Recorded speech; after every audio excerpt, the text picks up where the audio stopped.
Right. So we're looking at political organization.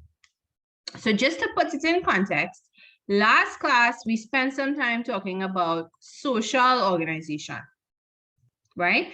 So social organization is everybody in the society. Now we are looking at political organization. So you'll remember these notes on this slide from last week.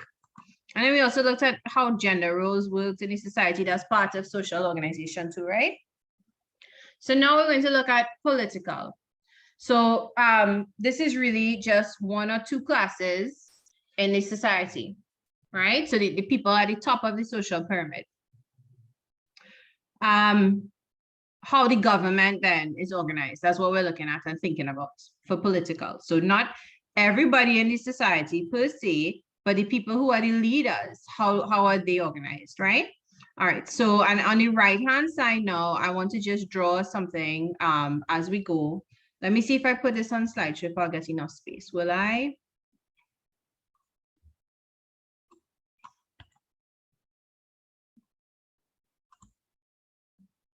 All right, yeah, should have enough space on the right-hand side to draw it, right? All right. Okay, so first point under political organization, and remember that we said, I just said, this is government that we're talking about, right? So by political organization, we mean government, right?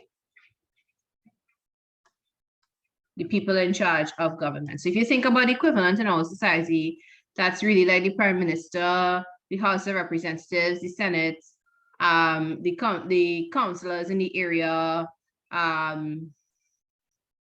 other political representatives, right? Those people.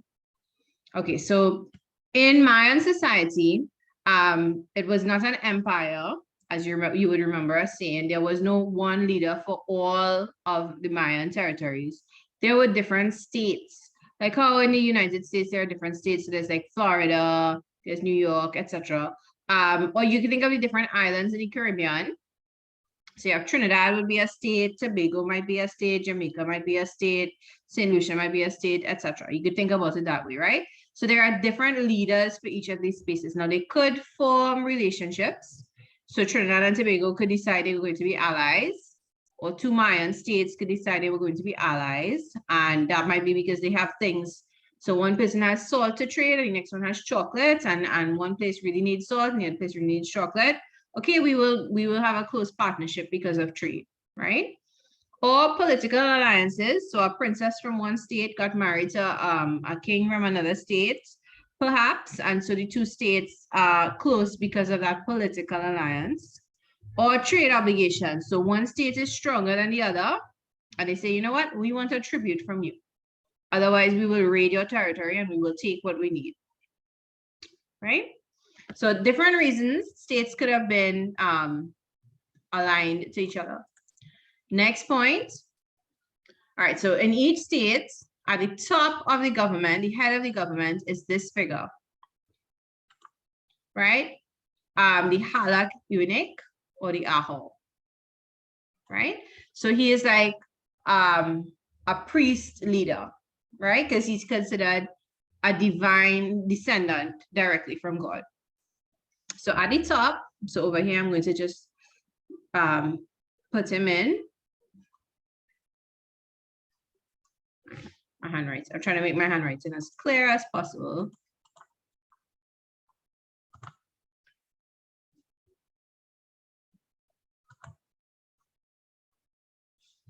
Right. So at the top, we have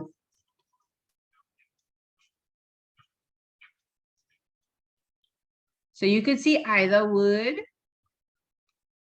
and you could use either the phrase or the word. Right, so both of these are the same person. So he is at the top, right? All right. So, and he is descended from God. He's both a priest and a political leader. And so if there are ceremonies, he has to, religious ceremonies, he's also expected to take part in those as well as make political decisions, right? So because he's descended from God, now if you disobey this leader as a member of Mayan society, then you are threatening the order of everything, right? So it's like a grave problem to disobey. All right, next thing. So he has advisors, right? He has a council with advisors. So they report to him. So I will put here council. And the name for it is Holpop. Right? And they advise him. And you can see in the note, they have military, they give military advice. So should we attack the next territory? If we do, what should our formation be and our strategy? As well as foreign advisors. All right. One of the ways the government helps to control the population is through this thing, human sacrifice, right? So we're talking about political organization. So let's think about it. How does our government control us, or how do most governments in modern day society control us? They control us through law. And yes, people have a say in the law, and people help write the law. But we are controlled through law. In theory, we know we have a problem with crime, and that also controls our behavior as well, because we're trying to not become victims of crime, right? In Mayan society, though, we just want to make the point that human sacrifice is a tool that they use to keep people in line, to create order, because when they make human sacrifice, they sacrifice into the gods to appease them, to get good conditions for planting, to get favors, to get luck, all of those things, right? So it makes people feel like secure in a way. Not the people being sacrificed, obviously, although they could be willing,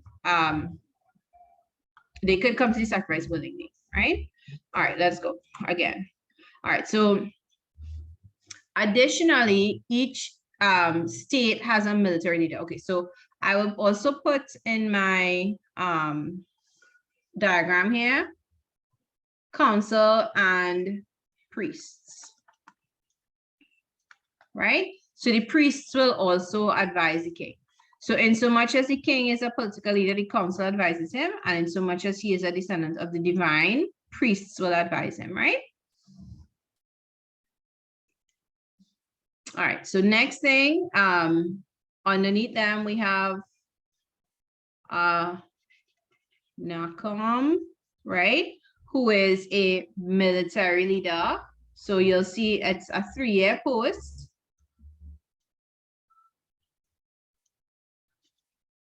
So he's not an ordinary foot soldier. He's like a general or admiral. He helps say who fights where and how they deploy the battle, and he organizes to get the soldiers if there has to be a fight, right? All right. We have a high priest.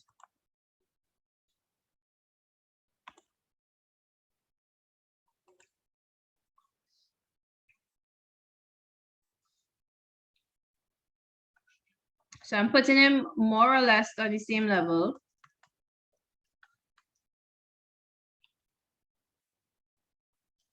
Right?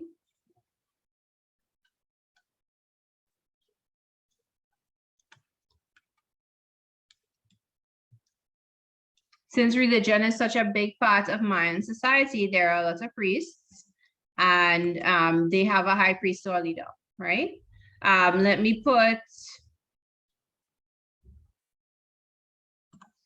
an and here. So we know that is 2 people, right? And so that is not duplicated. Let me erase this from here. I'll give you all time at the end to fix your diagram, to complete your diagram, right? Okay. So what does the priest do? He decides what is a good date for an event such as planting, or for a festival, or for a sacrifice, and so on, right? All right, now underneath this level, we have, sorry, one second. Bathtubs, right? And the bathtubs have under them, so the bathtubs are like counselors then in our government structure. Our council is House Senate, House of Representatives, councilors who work in the individual communities. this would be like a bathtub. So they have administrative, judicial, military roles, right? So you see them here within each city or village or township or area, right? And you could see their rules as well. So they have authority. They could say, this is right, this is wrong in the town, this is where the road goes, this is what we need to build, and so on. They make sure that tribute is paid, that is passed on to priests and, well, the leader. They have assistants, they have a council, and the council itself has subdivisions to handle different areas, right? So reporting directly to them.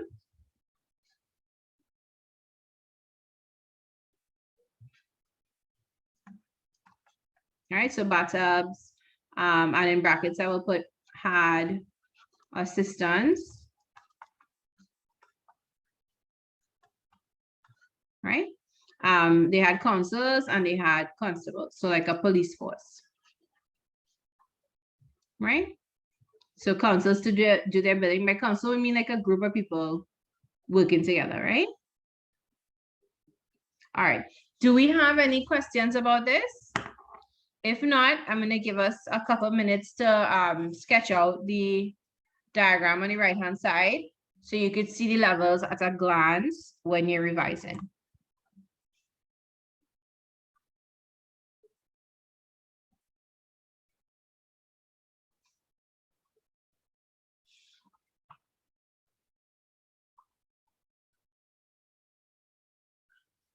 Okay, so in the brackets next to bathtubs is they had assistants. So they were so important, their work was so important that they were assigned, each was assigned an assistant to work with. Let me write it over a little bit more neatly here.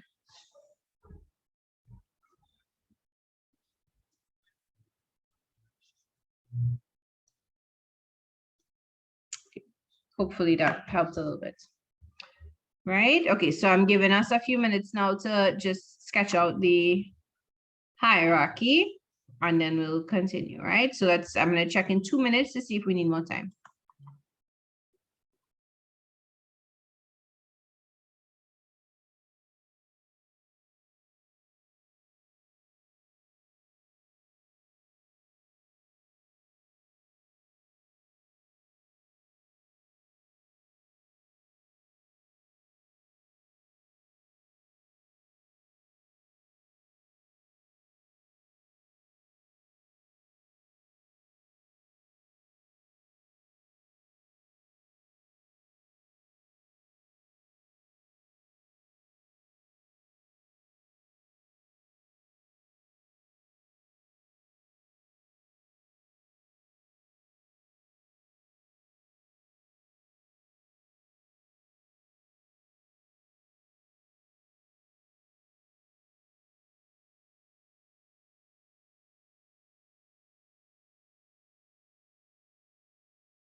All right, anybody still drawing? Okay, thanks. So some of you are indicating that you're done. All right, so this is just something we need to memorize, right? We just need to be able to describe it in a paragraph or an essay, right? Also, I need to double check something with Sir before I discuss it with you all, but remind me before the class is done to address the fact that next week, Monday is a holiday, right? All right, so some people are still drawing. Go ahead, I'll give 2 more minutes. 2 more minutes though, and then you need to either screenshot or come back to the recording, right?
Okay, guys, I'm hoping that by now we are finished, right? Yeah, unlike so I don't pause the recording when we take breaks because then I forget to start back. And most I will be able to do is pause it at the 5-minute break point. I remember then, right? All right, guys, so I need to move on. So in 10 seconds, I'm changing the slide. So please take a picture if you need to or screenshot.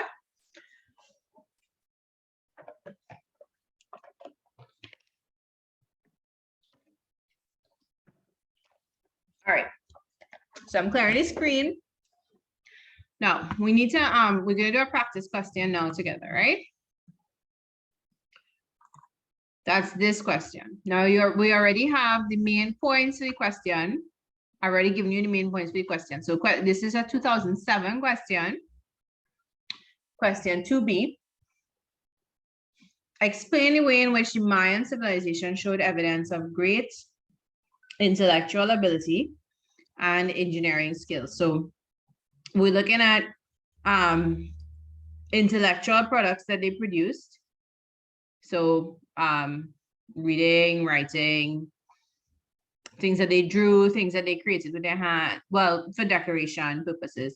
And then engineering, we're talking about things that they built, right? So the engineering ones, that's really number 7. It's kind of lumped together: pyramids, roadways, cities. And in the first 6, number system, astronomy, agricultural practices and technique, system of writing, calendar, art, that's intellectual, those are intellectual products, right? Now, if you, if you wanted to, you could probably put agriculture with architecture, because it's kind of engineering, some of the agricultural practices, right?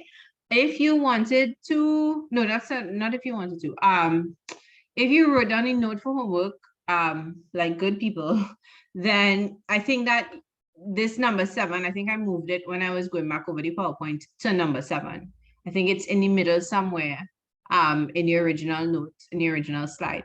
So just be aware that if you are responding to this for 15 marks, that means you have to write a few paragraphs. Well, you will want to organize it to match the question. So the question asks intellectual ability first and engineering second. It was number 4 originally. Thank you. So we should put the intellectual ability things first, and then engineering second, right? So you could put a little star. But this is for people who took down the note as it was originally, right? What you could probably do is put a little star by your number 4 and move it down, right? This is only for people who took down the note originally for homework.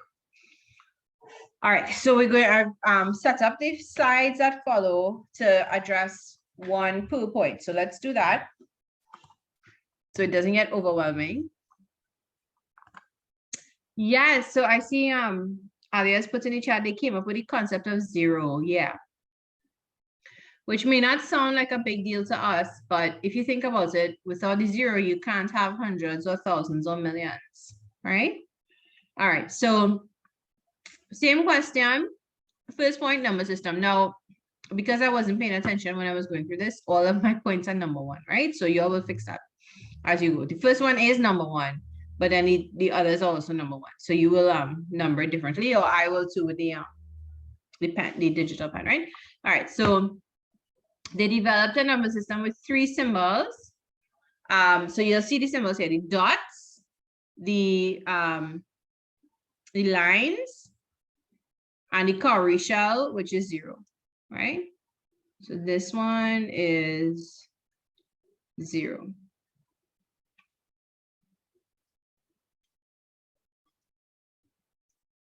All right, and what this is a cowrie shell. Should you write this? Yeah, you need the details, right? So if you've already taken on a note 1 to 7, below it, I believe it would be the last thing you wrote. You could number 1 and you could put in the details, or if you could fit it in by the space because you skipped a line, you could do that too, right? All right, now because they had this number system, they were then able to come up with dates, like for calendars, as well as it helps with trade and so on, right? Now they used a base of 20. I don't know if this means anything to people who are not hardcore math students, as opposed to we use a base of 10, but we don't need to put that in an essay. We just want to know that they had 3 symbols, they had a number system, and let them do other things like calendar dates for religious festivals and so on.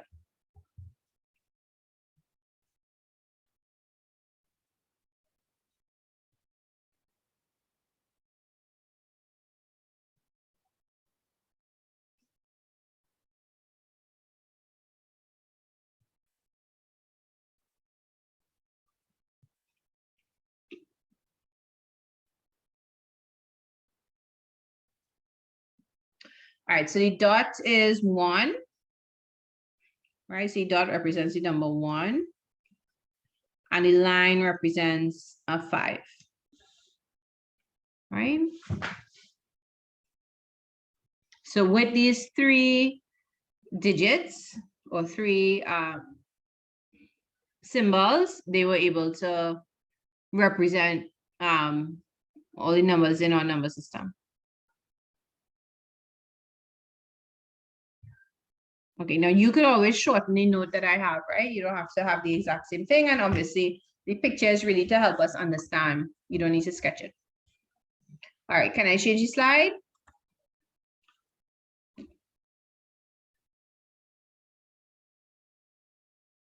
Okay, so I'm waiting a minute again.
All right, so this 5 is a single line, right? It's a single line that represents the 5. But draw it back.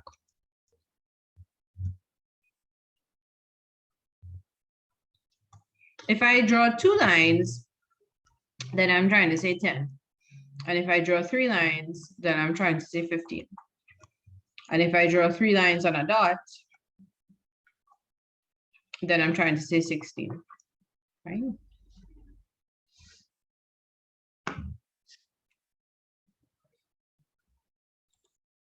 Okay, can we continue?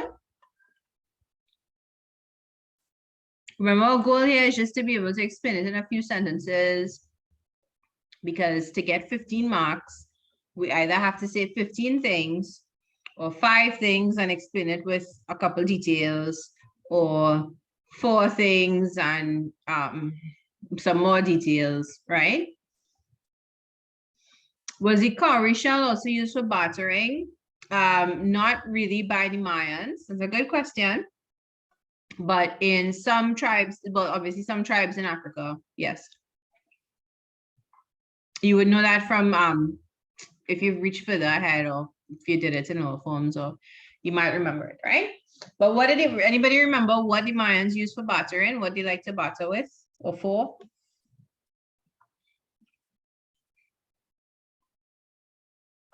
Yeah, they like to use chocolate. They like to use cocoa, right? Any sort of gems or metals that y'all remember us talking about? Obsidian, right? Right. Guys, we'll get a break at about 12:30. I want to get through this section 2B, but if you absolutely must take a break before that individually, then you decide and step away and come back as quickly as you can, right? But I will give a break around 12:30. I want to get through these points. Right, so yes, they liked copper, gold, they really, really liked obsidian. So how people knew that is because when archaeologists would dig along all the trade routes, they would find traces of obsidian. So they realized, oh, they carried a lot of obsidian. Well, that's the conclusion they came to. All right, so I have a question. If they're trying to represent a very large number, would there be a different symbol? No. And you could see those in the examples. So if they wanted to represent 16,125, this is how they would do it.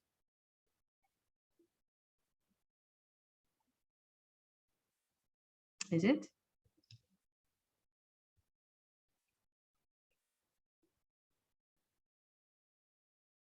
All right. So I'm gonna clear the screen and move ahead, right? Right. So we're going to the next slide. Right. Yeah. We don't. I'll come back to an example with another example of a bigger number, right?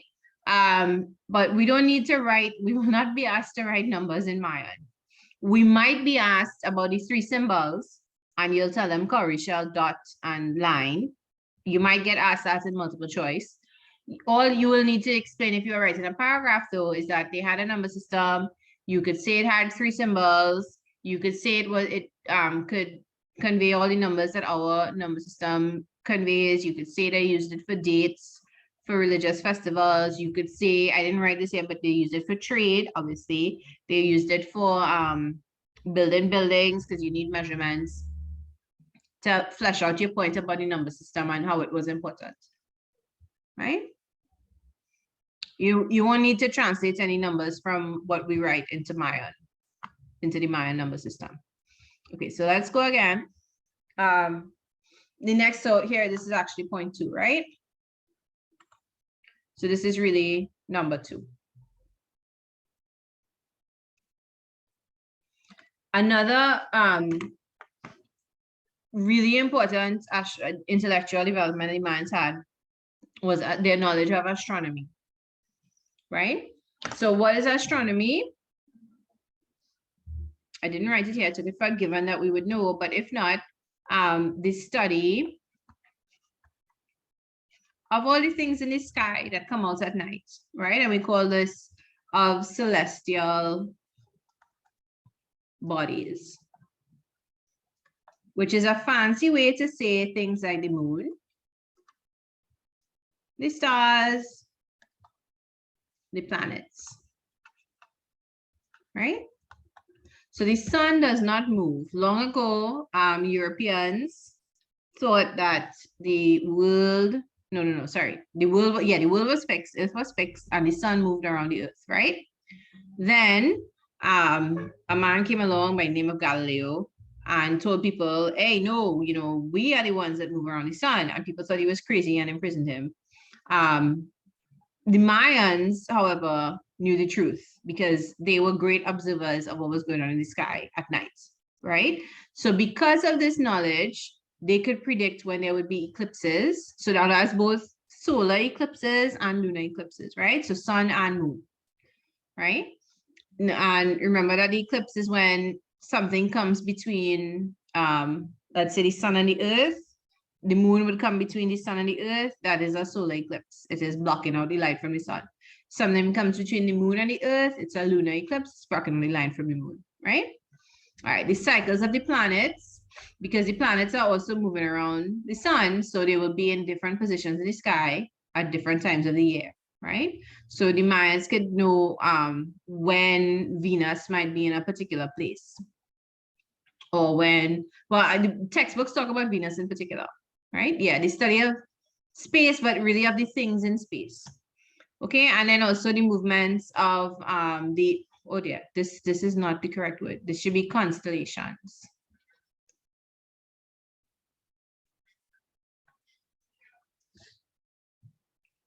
Constellations, right? Sorry about that. Right, so, and this is how the stars are configured in the sky. So most people might know in the sky, I think it's Orion's belt. I think you could see that from Trinidad, which is like 3 stars in a line. And it's called Orion's belt. You look up in the sky at night, and many times you will see these 3 stars in a line, right? And that constellation is called Orion's belt. There are many different constellations in the sky, most of which I don't know. And sometimes it's hard to see the things that they're supposed to show. Like it might be called a bear, but you can't really see how it's a bear. Or it might be called something else, and it's hard to see how the stars connect to make those. But the Mayans could. They could pick out the arrangements of the stars, right? So when they built their temples, their ceremonial buildings, temples mostly, right? And pyramids, because the temples would be at the top of a pyramid, they built it in such a way that it would align with different constellations at different points, so the sun at different points and so on, right? So I'll tell you an example. I need to get some space here, right? And depending on the question, you could use this put in this as an example, right? So for example, their largest pyramid is at Chichen Itza, right? And now it's somewhat in ruins, but people could still go there to see it, right? That on the night, on the solstice, right? So the building aligns with the sun.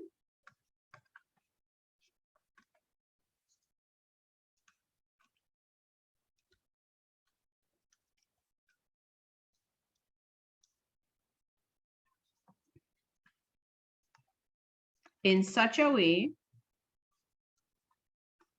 that on the solstice, so there are 2 solstices during the year, right? And I think these are supposed to be the longest days of the year, right? The shadow of a snake appears because a snake is significant to Mayans, right?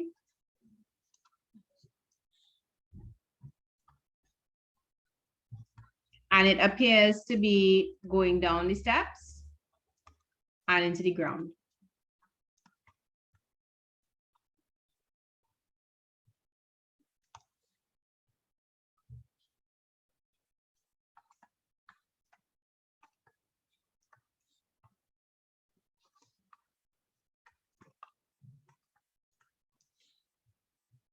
What was on the original slide? No, just astronomy.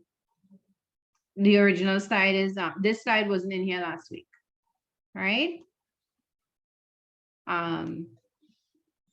The last slide that you had was the list of all of these mentioned in brief, but we have to go through them in detail because you have to write about them in paragraphs, right?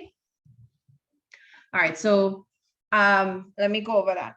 They built many pyramids. We talked about how in each city, typically there would be 3 pyramids around like a rectangular space. And then the 4th side would be made up by public meeting rooms, right? So that rectangular space is like a courtyard where people could gather. And we talked about the fact that the pyramids, at the top of them was a temple. And also at the top of them could be this, you see this here? We might call this an observatory. We only have a few of them in Trinidad, but it's where you would go. It's a high point where you would go to look at the stars at night.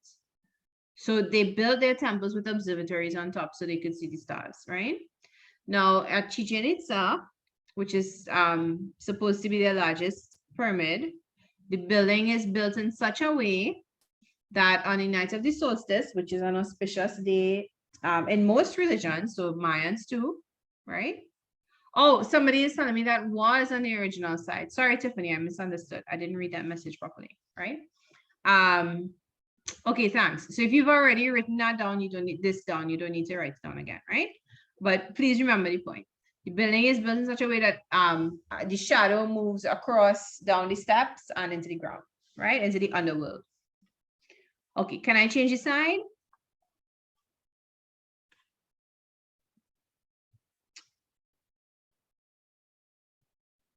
All right, great. Okay, so next one. So now we're on point 3, the agricultural practices. And some of these we discussed already, right?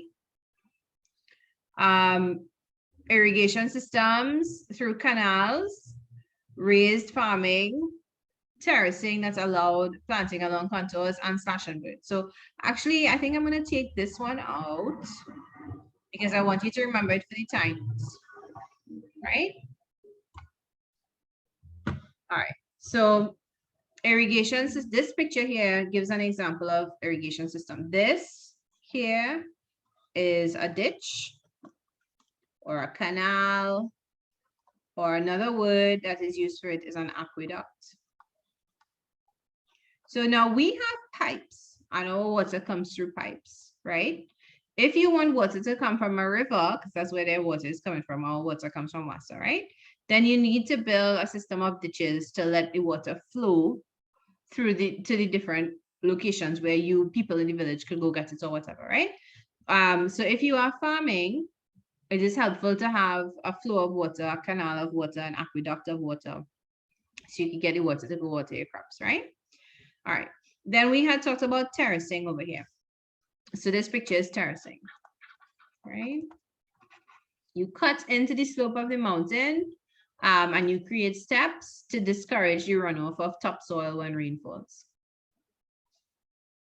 Right? And we had seen a picture of raised bed farming in the in an earlier slide. So I didn't put one back here, right? So their practices and techniques were were highly developed, and it helped them get a surplus of goods that they could then trade, and then they could help their society develop to all these different classes and so on. Right? So like the Tainos, who we will look at next, their agricultural practices were not so developed, and they did not have much of a surplus. So there was much less trade as a result. All right, can I change the slide?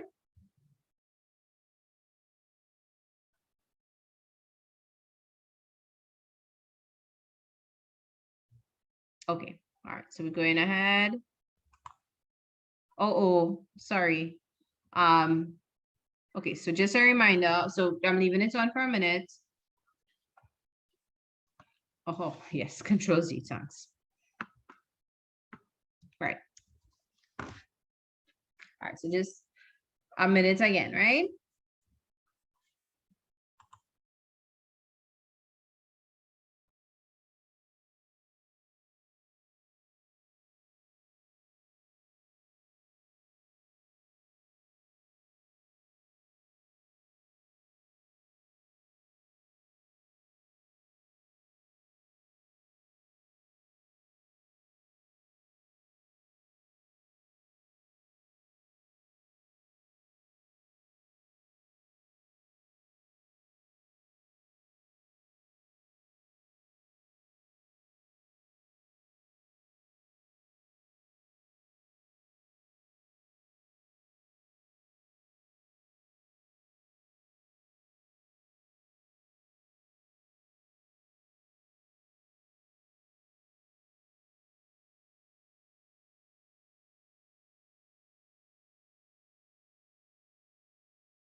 Okay, so now I'm going ahead, right?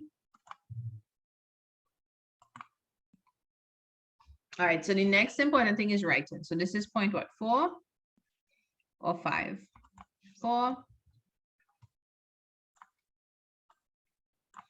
The Mayans had a system of writing. Now, what was the system like? They didn't have an alphabet in the same way we had an alphabet, right? What they had were pictograms. So that means the character is drawn to look like the thing it represents, right? So the character is a picture. The hieroglyph is a picture, right? And by character, I mean like letters are a character. So A is a character, B is a character, a comma is a character, all those little elements. So of writing, right? So the character copies the thing it's supposed to represent, right? And then ideogram. So not everything you could draw, like you can't draw happiness, for example. You can't draw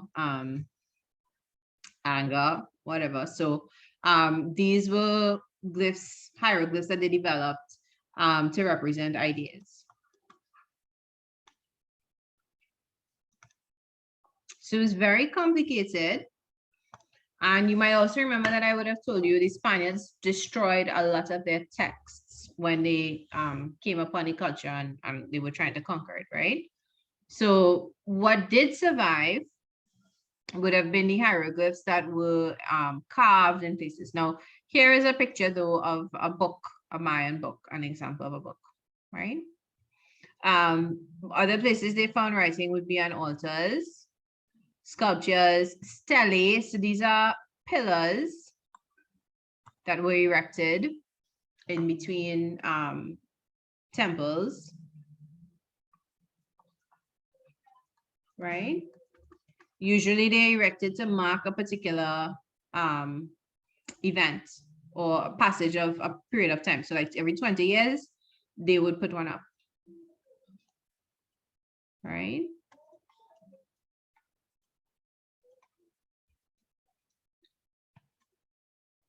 So to mark something. If you picture Stonehenge, Stonehenge is pretty popular. Those pillars, those pillars of stone that are put in a particular order. Each one of them would be like a stele, except that for the Mayans, they would have carvings and markings and drawings and pictograms and ideograms and so on, right? All right, now in this picture though, you could see some here, if you look closely, you can see some hieroglyphs carved in. And then over here too, you can see quite a few, right? You can see this, you can see these at the bottom, right? All of these could be characters as well, right? So it's important to know that the Mayan had developed a system of writing. It was based on pictograms, ideograms, and how it survived since many of the books were destroyed is that it was on altars, sculpture, stelae, buildings.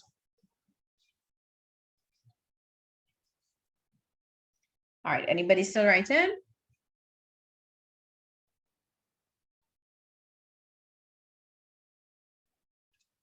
All right, right, so one person is still writing, two people, a few people. Okay, so go ahead, 2 more minutes, and then we will do one more, and then we'll take a break. We won't finish this question before the break, but that's all right.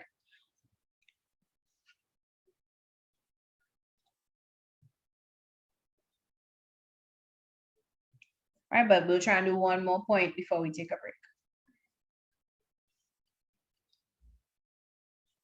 So 2 more minutes.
All right, in about 30 seconds, I need to change the slide. So take a screenshot if you need to.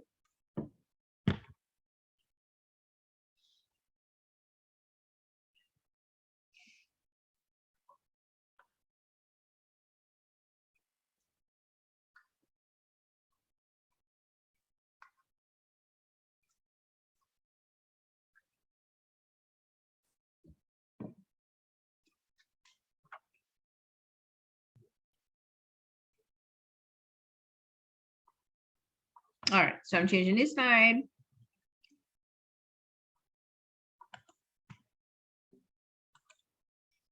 Okay, so calendar, I think we're on point 6. If I am misnumbering them, I hope you all are keeping track in your notes, right? All right, it's the calendar. Oh, 5. Oh, awkward. All right, let me get rid of this. 6. What? Who said 6? All right, 5. All right, now the Mayans had multiple calendars. We could begin to understand how it is they had so many different priests in their society because they had so much work for them to do. All right, so they were able to create calendars based on the fact that they could observe the stars' movements, the planets' movements, the constellations, and they could work together. So different people would observe different things, and then they would compare their findings, combine their findings, they would collaborate. And they came up with 3 separate corresponding calendars. Can you imagine 3 calendars that you have to keep track of? It's hard enough with January through December, right? So they had a long count calendar. This was the first one. So that went on for decades. Oops. Right? That one went on for decades, hundreds of years. And if you remember, I think it was in 2012, that was when the last long count calendar ended, and people were like, oh, that's because the world is going to end. That's when the Mayan calendar runs out. All right, they had a divine calendar. So that meant that this is a good day for human sacrifice. This is a good day for a festival. This is a good day to plant a crop because God has blessed this day, or the particular God of the day has blessed this day or something, right? And then they had a civil calendar. So I think the picture that I have here is the civil calendar. So people are saying this reminds them of the horoscope. Yeah. So there are 3, and the civil calendar had how many days? Do any of you know? Some of you know, I know you do. It had 365 days, just like our calendar, right? But it had more months. I'm writing too many months. That's why this is so terrible. So it had 20, each month had 20 days. This is just an example, right? So if you're writing an essay and you remember this, you can put it in. So This is for the civil calendar, right?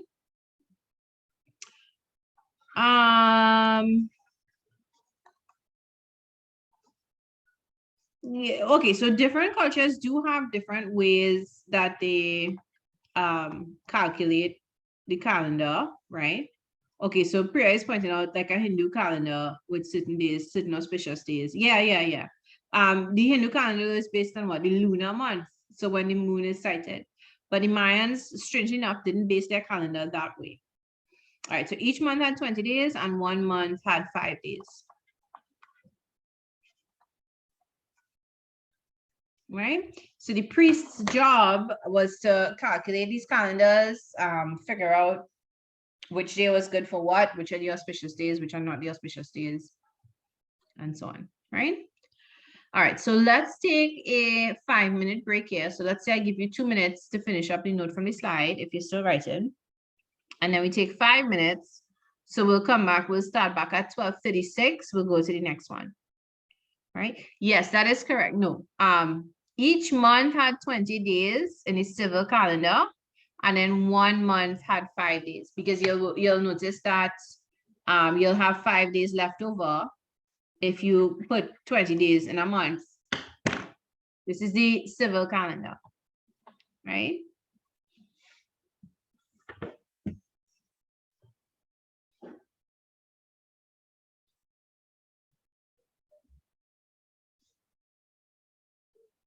All right, any other questions about that right now before you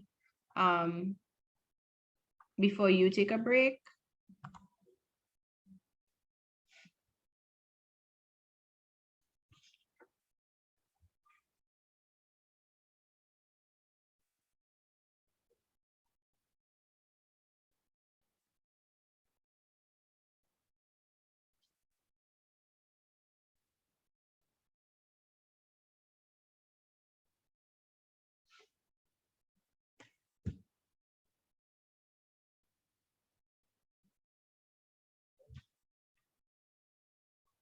How many months in a year? Okay, well, it would depend on the calendar you were talking about, but so 18 months, 19 months according to civil calendar, right? Where one month has 5 days.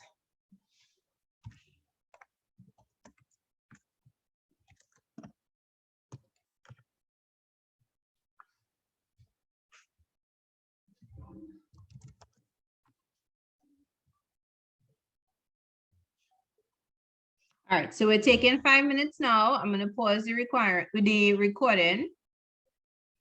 And then we'll come back in 5 minutes, right?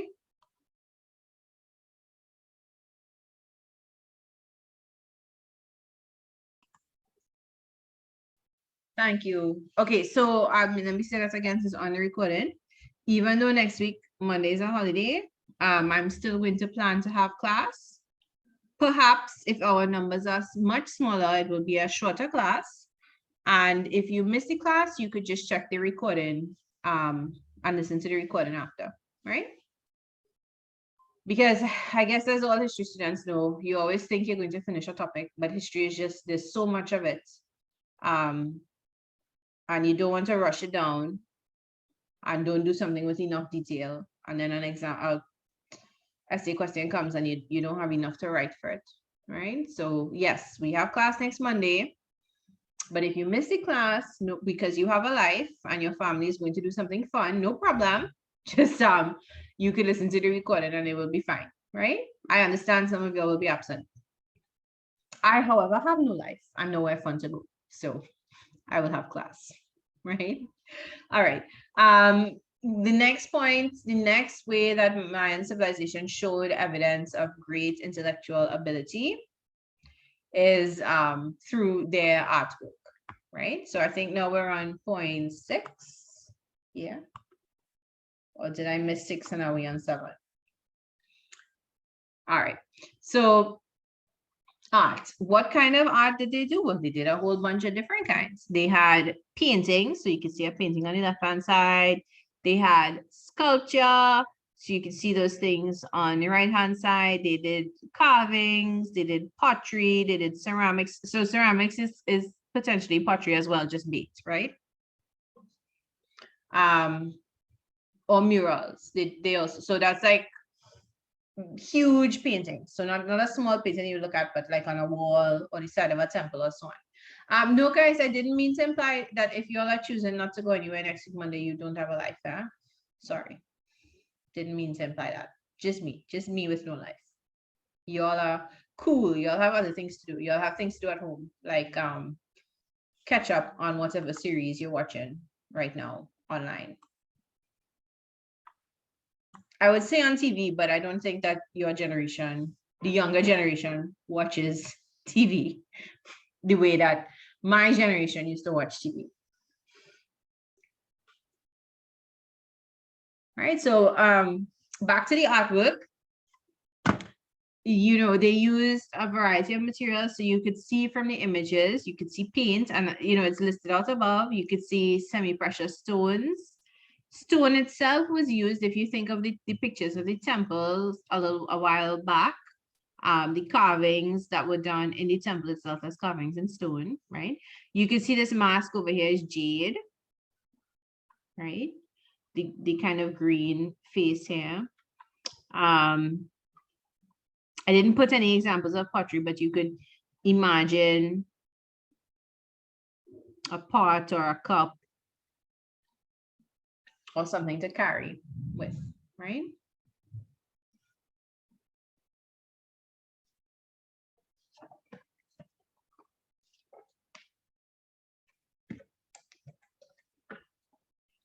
All right, so far we've been looking at intellectual products, things that they use their brains and creativity to produce, right? Even if it ended up as something physical, like these masks and these pieces of artwork, it's still intellectual product. It lived in their brain first, right? Okay, so can I change the slide now?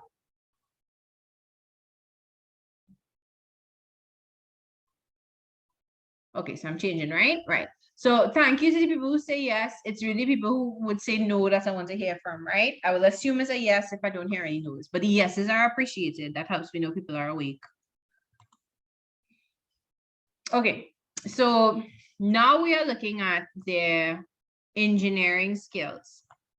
Now, when the Spaniards came to the Mayan civilization, whether or not they admitted it, they were very impressed, right? Now, on the right-hand side here in this little diagram, I have a kind of a layout that I found of what a town could look like, right? And some of these have already been renamed by, well,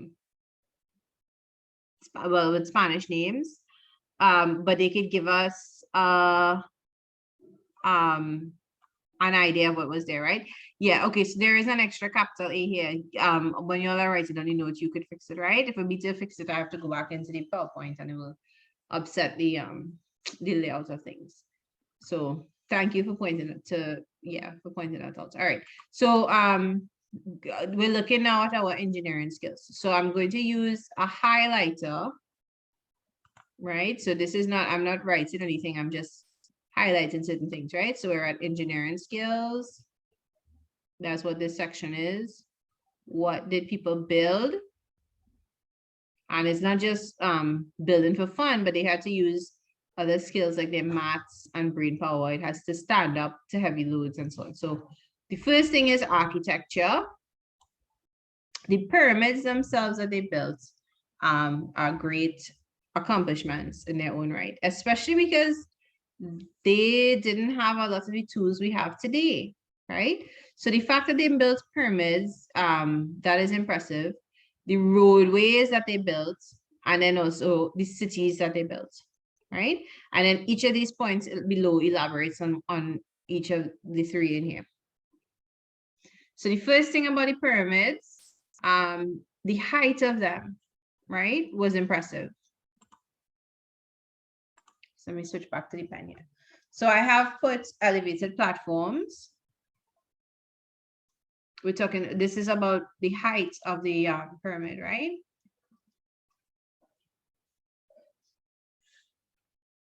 besides that, the fact itself that it was a pyramid. Elevated platform. So remember when they do the pyramid, they are at the top, they have a space here. And they might have a separate temple on top. Right? This is their temple. Or they might have like an observatory somewhere to look at the stars. That's my telescope that they're looking through there. Right? But it was an elevated platform. So the idea is that it takes some skill, not just to build a pyramid, but to build it with a surface that could withstand other buildings. Think of the foundation. Think of in Trinidad now, if you have to build a house with, some of you will know from experience because you've watched houses be built, or maybe some of you have built houses. If you're building on one level, there's less of a foundation. If you're going up 2 levels, you have to dig and put steel and put concrete. If you're going up 3 levels, then even more of that process, right? So this pyramid is way more because it's thousands of steps to get to the top. So it's way higher than anything we build on a regular basis. And these people were able to do it without the tools that we have today, right? The stairways, the fact that they were able to build, so on maybe 4 sides or 3 sides of the pyramid, you would get steps going up, right? Those were also impressive. The decoration that they put on the exterior. So this is their art, carvings, but also their hieroglyphs, their writing, right? It's one thing to graffiti a wall, to just scribble a name. But if you have to take a surface and cover the entire thing with writing that tells a story, so that means your characters have to be uniform. You have to carve them out with a chisel, a flint. You have to make sure they're straight because you're going across, you're telling a story. Think of the amount of work that goes into that. So the fact that the buildings, the temples, the pyramids were built, were decorated on the outside with all this writing, these glyphs, hieroglyphs. This is short for hieroglyphs, right? The shapes, all the religious imagery that went onto the temple, whether it was snakes or something else.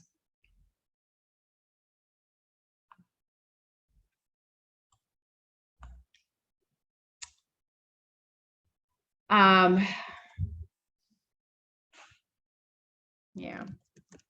All right. So that's one thing. So the pyramids themselves, but it's not just the fact that it was a pyramid going up in the sky, right? It's all these other things associated with the pyramid. The top being able to support a temple and an observatory, the stairways, the decoration on the outside, the shapes, the religious imagery, all those things as well that make it so impressive, right? All right. Next thing, the roadways in Mayan culture were also impressive. So they were wide roads, they were raised, right? So by raised, we mean, let me say 2 to 4 feet high, right? And if it's going over a swamp, it might go up to about 8 feet. If it's going over a swampy area, right? Raising the roadway is good. It helps with runoff. If water falls on it, rainfall, heavy rainfall, it won't collect it, it will run off, right? So the roads will not be muddy.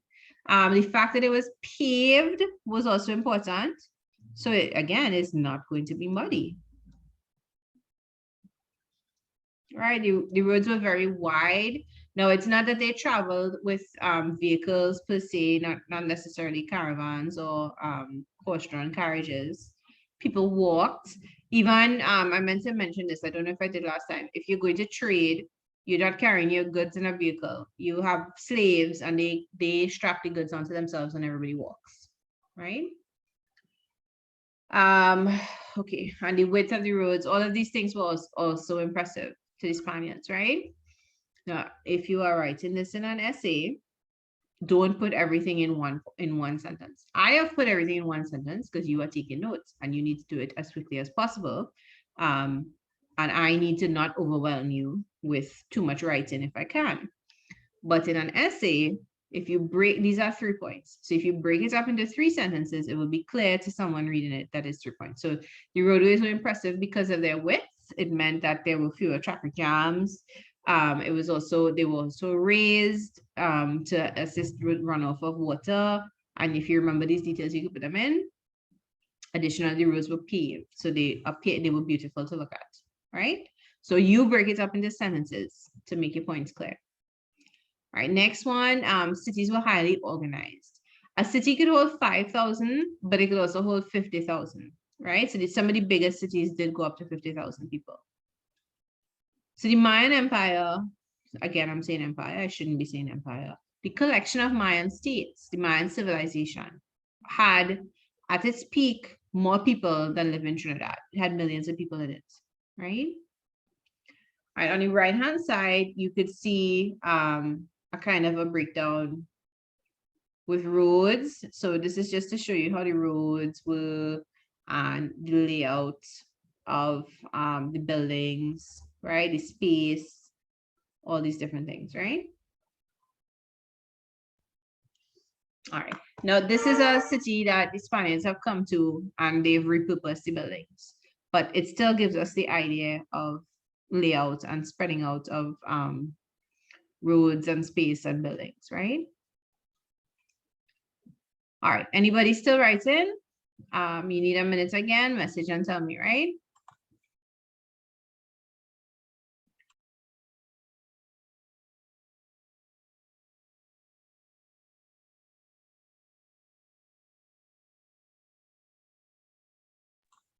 All right, so 1 minute again. Okay, and just to be clear, by highly organized, we mean buildings with purpose, right? Straight roads.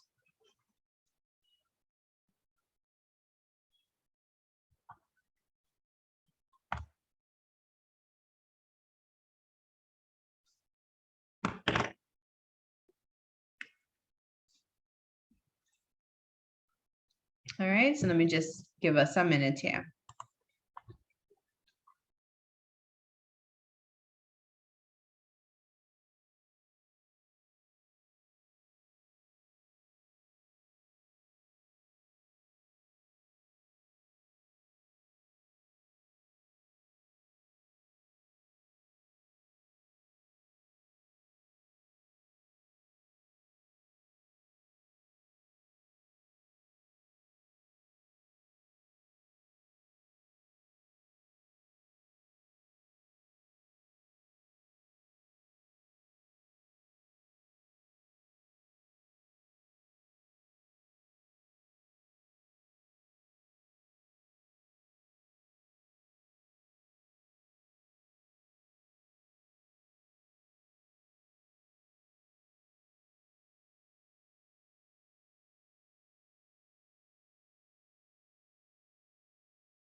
Yes, architecture would have been number 7.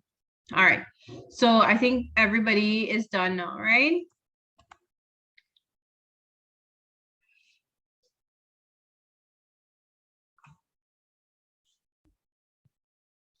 All right, the indigenous people were not tall peoples. This is just in response to a question in the chat, compared to, like, say, people in Europe or in England or so, right? Comparatively speaking, no, they were not super tall. All right, so I'm clearing the screen. And we're going, so I think that was the last slide for the Mayans. That's first to revision, but that's for another day. Oh, wait, I was wrong. All right. We do have one more slide on the Mayans, right? And that's this one. Explain the relationship between the main art forms and beliefs and the technology of the Mayans. So I believe some of you would have taken it down already if you took down the notes to finish off the PowerPoint as requested last week, right? If not, you'll have to actually try to do it for homework, right? All right, now this point is a point on the syllabus, as in one of the content points that you have to be able to answer. So I haven't seen a past paper question with it in the set that I looked at, but it is a content point on the syllabus. So you do need to know how to answer it, right? Explain the relationship between the main art forms and the beliefs and technology of the Mayan. So in other words, the things that the Mayans believed, how did it shape the technology that they developed? And what is the technology that they developed? Well, it's everything we just looked at when we talked about the intellectual and engineering feats of the Mayans. All of that is their technology. The building of pyramids, but also the creation of pottery, the creation of roads, the building of roads, but also their ability to write. All of that is their technology, right? All right, so let's look at the points. So first points, they had a belief that the things that were going on in the sky, the stars, had a direct impact on people's day-to-day life, right?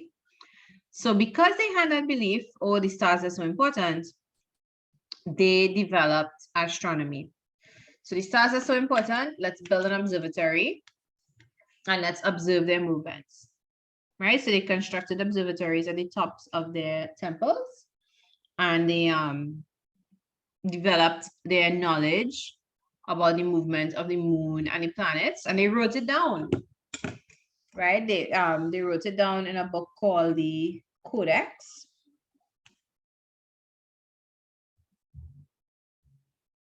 Right? So they recorded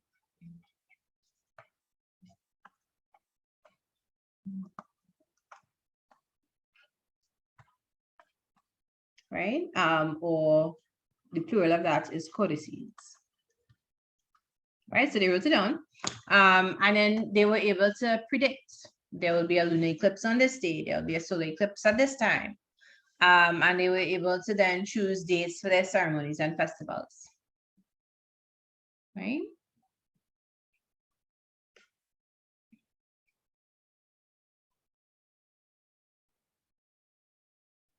All right. Next point.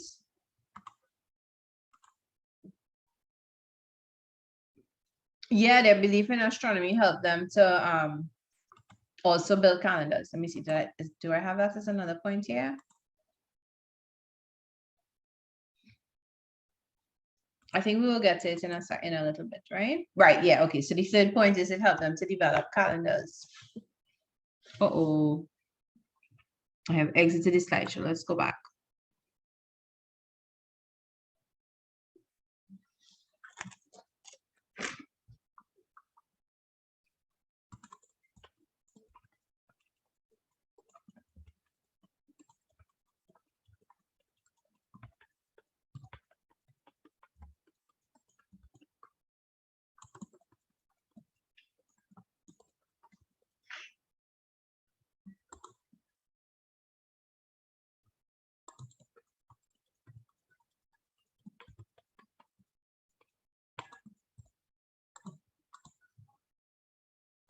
Right. Okay, so yeah, their belief in astronomy helped them to develop calendars, right? And then the second point up here is that it helped with agriculture.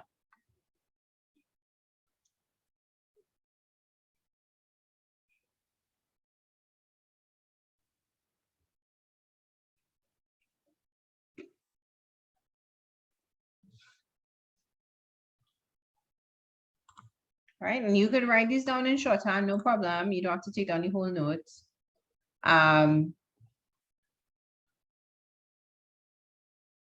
But you can also take down the whole thing if you want, right?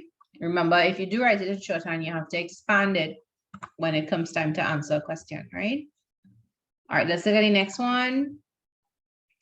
All right, so they believe they had polytheistic beliefs. Anybody remembers this from last time? This word here, polytheistic beliefs. So poly should tell you many, and theistic should tell you God. So they believed in many different gods, right? Right, good. So I see some of you put this in chat, very good. So the fact that they had so many different gods helped them to develop their religious calendar. The calendar that said when certain events should be held.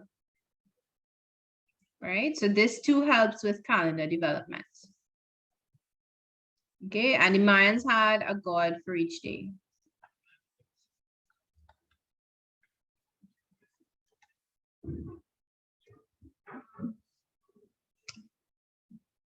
Okay, so their religious beliefs helped them develop certain architectural feats, such as the pyramids. So by now you'll have heard this story about Chichen Itza over and over 5 million times. So you should never forget it, right? Right, so the point 5 is religious beliefs, knowledge of astronomy influenced their architecture because it said where they would build certain things and how they would build it, right? Religious beliefs and the importance they placed on worship also led to them developing a highly decorated temple. So some of their temples were shiny on the outside, and they used a type of stone called mica. I think we say mica or mica, right?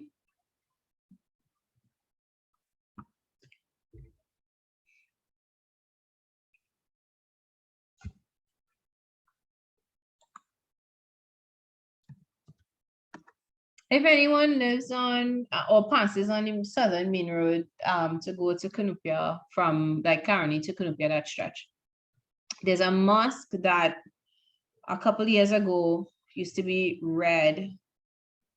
The darker parts were red and the lighter parts were kind of pink, or maybe it was a light red, I can't remember. But now the color has changed because it's been painted a while and sun, but it's still a nice color, but it's more pastel rather than the same deep red it was originally, right? When it was first constructed, the walls were very shiny, like if it had glitter on it. I don't know if anybody remembers that, because it was really beautiful. It still is really beautiful, just in a different way. But you may have seen buildings with this shiny mica on it already. So the walls look like they have glitter, the walls look like they're shining, right?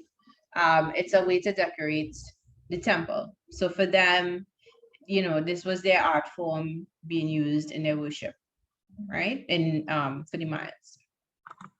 All right, next point, their belief that gods were pleased by hard work, right? So this sort of aided in the development of the economy.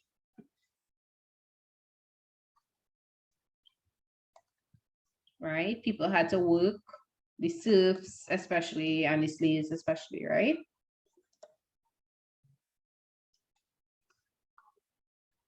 Working was pleasing to the gods in their eyes.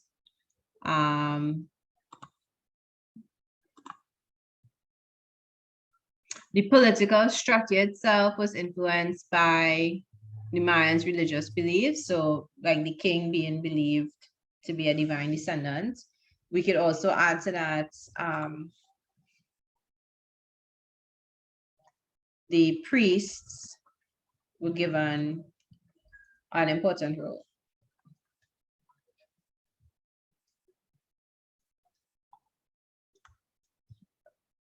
Right, because they are the ones who could communicate with the gods. They could tell what the divine will is, right? And they are also the ones with access to reading. So they had a lot of power. They are the ones who learn to read and write. and decide who is going to be taught. Sorry, they should be learning to read and write, right? And they decide who will be taught how to read and write. They have a lot of power. And I think there's one that I left off that I will add in. Okay, the religious beliefs influence the layout in their cities. So remember that the heart of the city is the rectangular courtyard with temples around 3 sides and then a row of meeting rooms along the other side, right? And that is the most prominent part of the city, and it consists of the pyramids with temples on the top, right? All right, one other point that I will add up here, point number 10.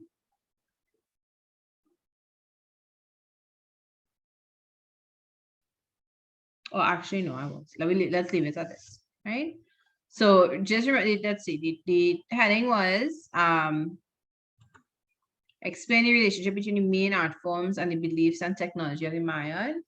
So we want to say that their beliefs and technology influenced their art forms, which will be also, I did not emphasize this here, but I will put in a number 10.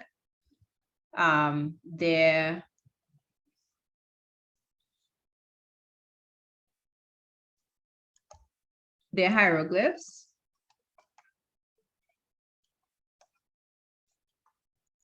and decoration, right, is influenced by their religious beliefs, right, and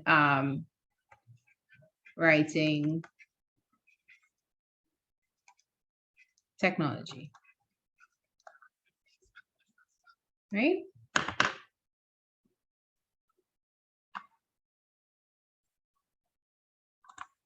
All right, Control Z. Oh boy, I meant to change the cursor and I hit the trash icon by accident, right? Okay, I think next week, as part of the revision, I will do a simplified diagram with this because this explanation took a lot of words.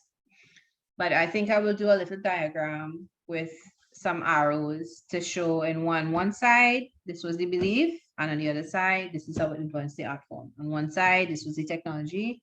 On the other side, this is how it influenced the art form, right?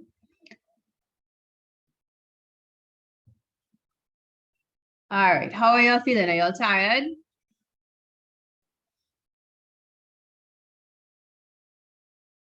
Yeah, even though it's the same time as last week, I feel like this class has been much heavier. We did a lot more heavy lifting in this class, today's session.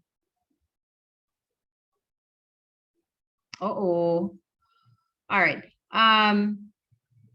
Okay, let me give people 2 minutes to finish up this.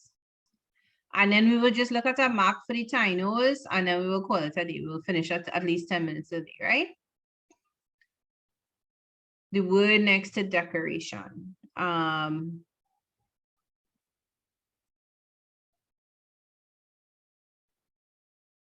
decorating the temples. That one, and number 6. Yeah, the weather's been really hot these past few days, and the weather, the reading on the weather report isn't saying that it's so much higher, but it feels much hotter. So hieroglyphs, and this is an and sign, a plus sign, decoration, influenced. So this is a separate point here.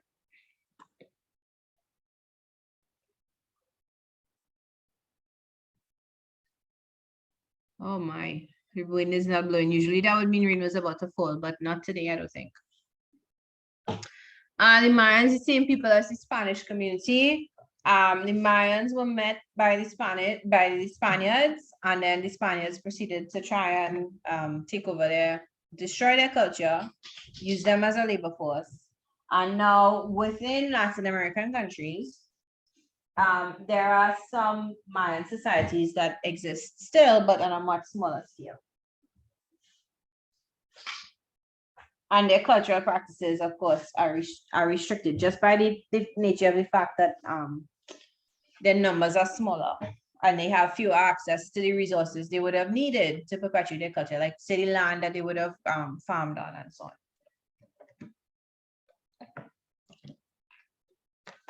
All right, anybody still writing?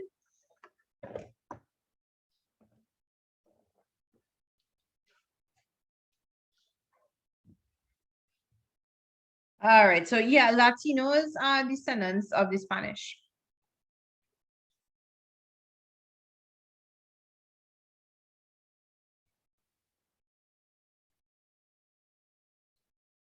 How did the Mayans enter into the New World? Well, okay, so last class we talked about this. We said that the two continents that are now separated, you have to picture the map in your head because I can't change the slide to, oh, how did the Spaniards get to the New World? Right, okay, oh, anybody remembers this from another history class and you want to tell us? And I'll read it out to the class. How did the Spaniards get to the New World?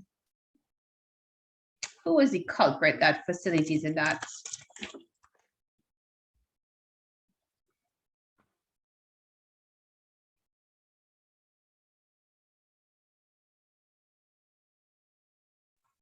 Right, so the Mayans got across to the New World through the Bering Strait, right? But how did the Spaniards get to the New World, the Spanish?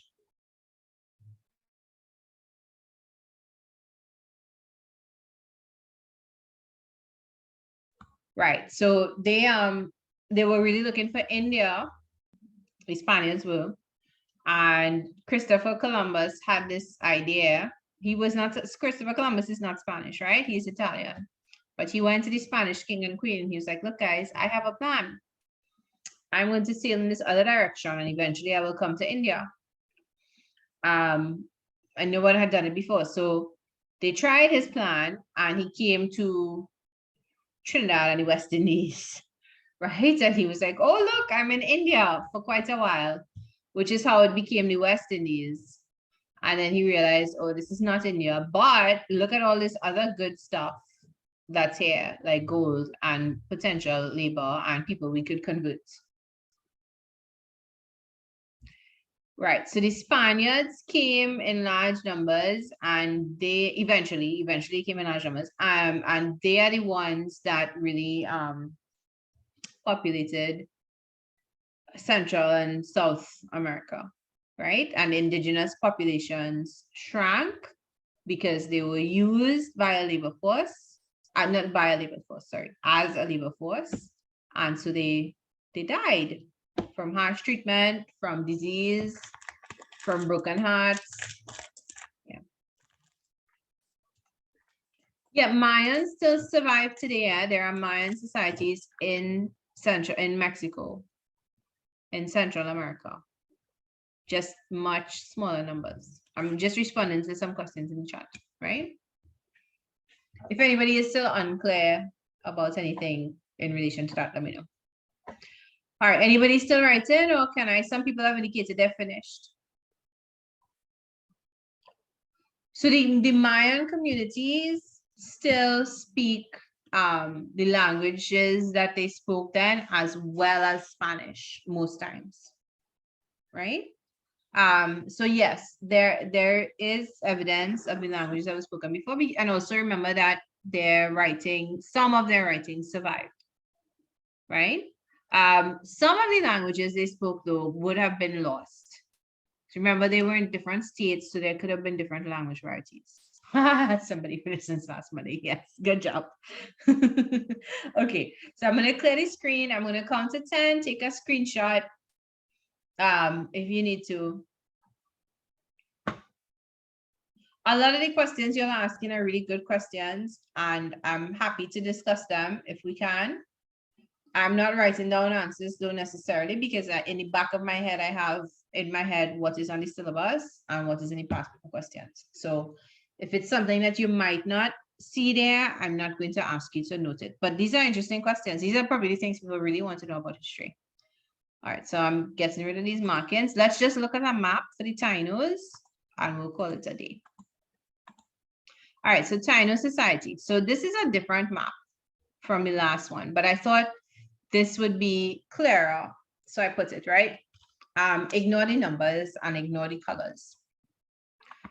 The map was really not for people studying indigenous peoples. It was for people studying the human race evolution, but it could do what we wanted to do. So we're going to use it, right? So remember that we said, so there's a quick review of everything, not just the Tainos, how they got here, right?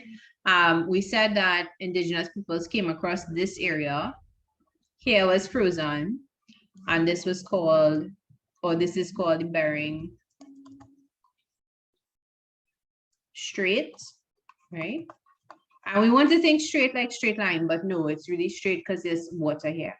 So it was frozen a long, long time ago during the last ice age. So ice age 4, when the little creature loses his nut and has to go look for it again. No kidding, that's a movie, right? But anyway, during the last ice age, people walked across, and some of them went to North America, and some of them went to Central America, and here they became the Mayans, right? Here they became the Aztecs. Here they became the Native Americans.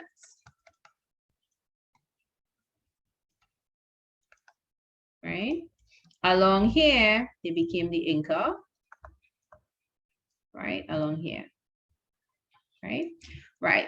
Now we are talking about Tainos and Kalinagos, but we're doing the Tainos first because the Tainos moved, they moved down, they moved up, and then they start going through all of these little islands.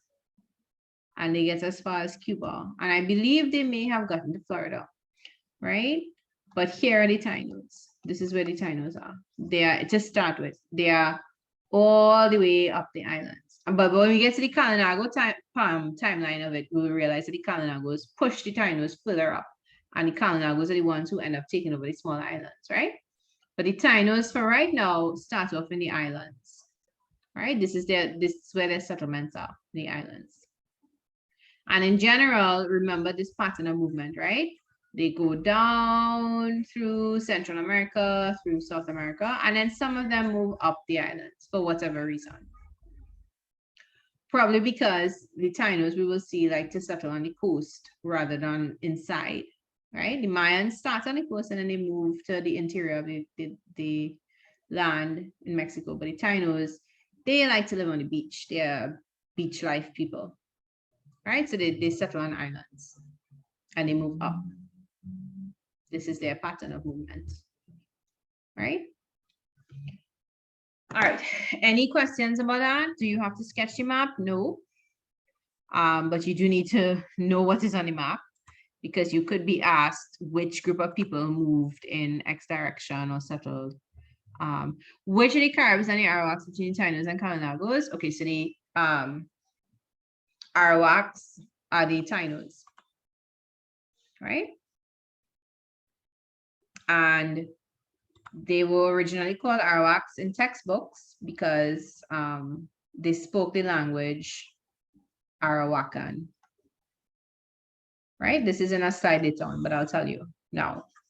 Arawakan is their language, right? But so Europeans are like, oh, well, you speak Arawakan. Well, we're going to call you Arawaks. But then people realize they refer to themselves as the Tainos. It's like, let me use the Tobago example, right?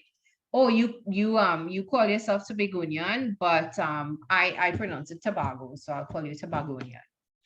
Foreigners do that, right? Because they don't know the word. So it's about calling people by the name they call themselves. So now they are called Tainos. Do you have to learn to read maps for history?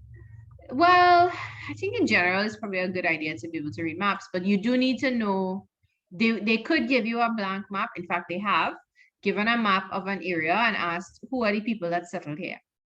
They could ask you, what are the present day countries that the Inca used to live in, or what are the present day countries the Mayan used to live in? They could show you this pattern of movement and ask you, which group of people went south in South America before going north across the islands, or which group of people settled to the north of Mexico, which group of people settled in South America. So they could ask questions on a map. So you should know what is on this map, right?